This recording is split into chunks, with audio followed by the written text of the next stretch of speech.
Hello, everyone. This is Rob with Media Awareness, and welcome to part three of the Journey Retrospective. If you have not seen parts one and two, and if you're curious, you'll find links in the description below, along with a link to my Patreon page. And if you go to my main YouTube page, you can find a link to my Facebook there where you can contact me directly if you so desire. And there's some other links there as well. So just keep on clicking away. It's a good time. Part three now, though, we see the band at a new stage in their career. Greg Rowley has formally departed the band, and Jonathan Cain has been hired as keyboard player. The band now consists of Steve Perry on lead vocals, Neil Sean on guitar, Jonathan Cain on keyboards, Ross Valerie on bass, and Steve Smith on drums.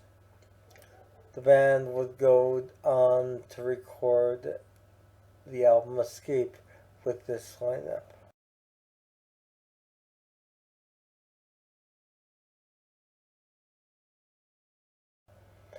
And Escape has historically been the band's biggest selling original collection of material, not a compilation. Um, it yielded several hits, most notably Don't Stop Believin', Open Arms, Still They Ride, Stone in Love, Who's Crying Now. Escape was packed with amazing songs, and it was really a fantastic album.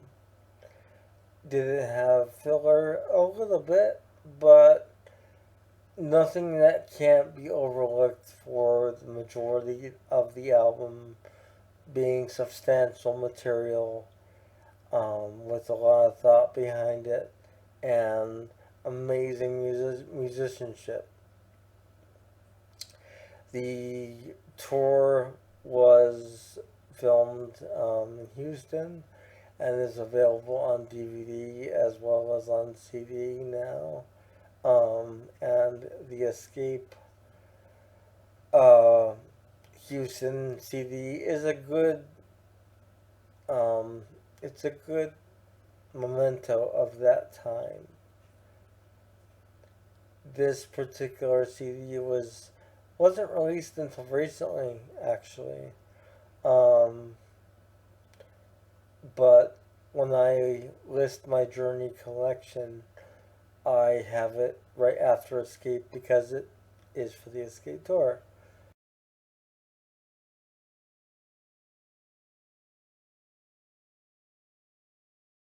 Following this tour, the band would go on to record once again another album together, same lineup. The album is known as Frontiers.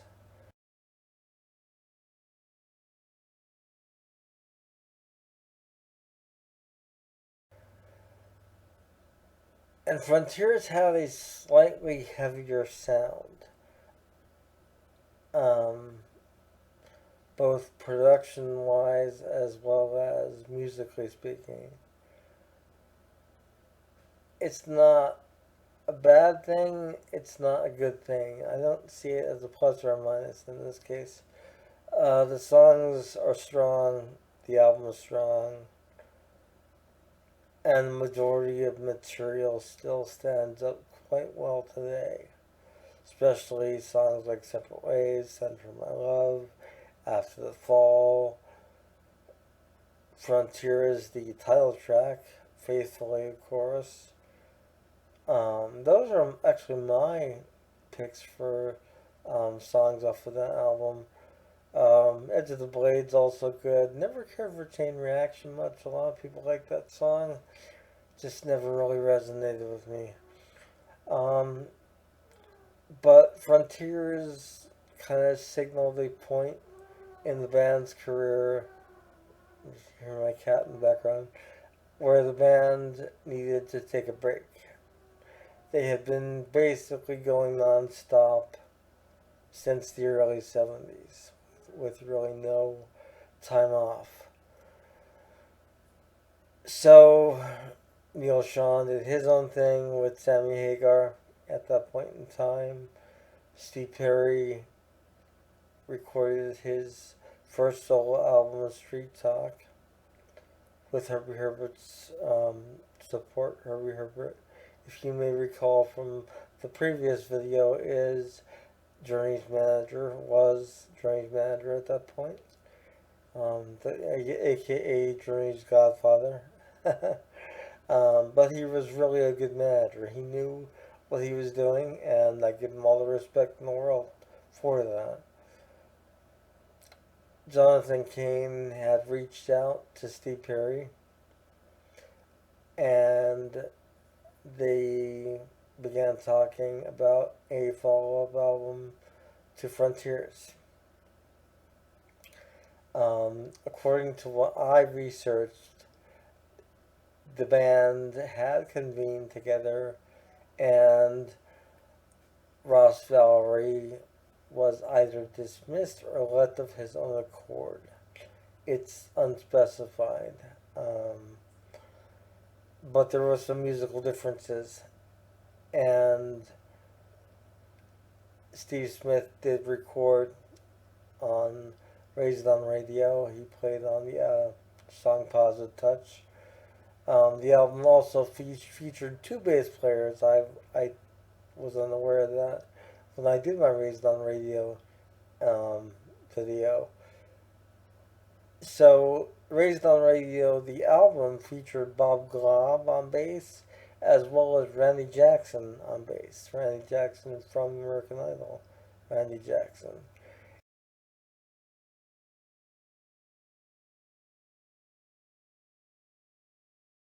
And interestingly, Randy Jackson also played bass guitar on the new album Freedom.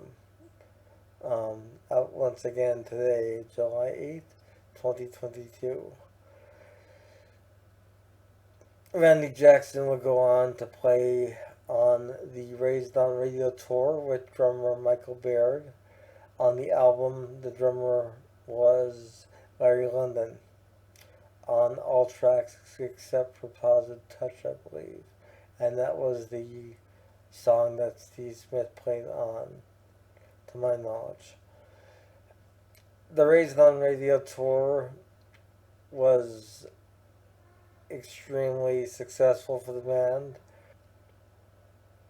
Raised on Radio came and went. They toured for it. The band met for a group meeting. The existing band of Steve Perry, Jonathan Cain, and Neil Sean. And Steve Perry voiced his burnout at that point. A lot of people have speculated that he was burned out at the end of the Frontiers tour, and that they point out that he was traveling separately from the band in a limousine by himself, and all that I'm not doubting. All that is obviously true. But I also believe that Steve Perry's heart and soul was in Journey for quite some time, and it was time to kind of breathe. He needed to take care of some personal issues. His mother had passed away, or was in the midst of passing away during the recording of Raised on Radio, so he was dealing with a lot of personal issues and some physical issues as well, from what I could gather. So he took some time off, and rightly so.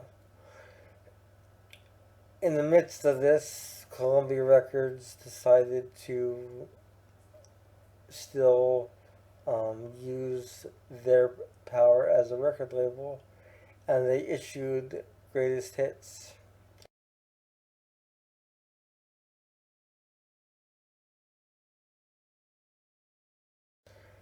In 1988. This is the first version of Greatest Hits. Of course, it'll be reissued um, not too long ago, in the early 2000s, actually.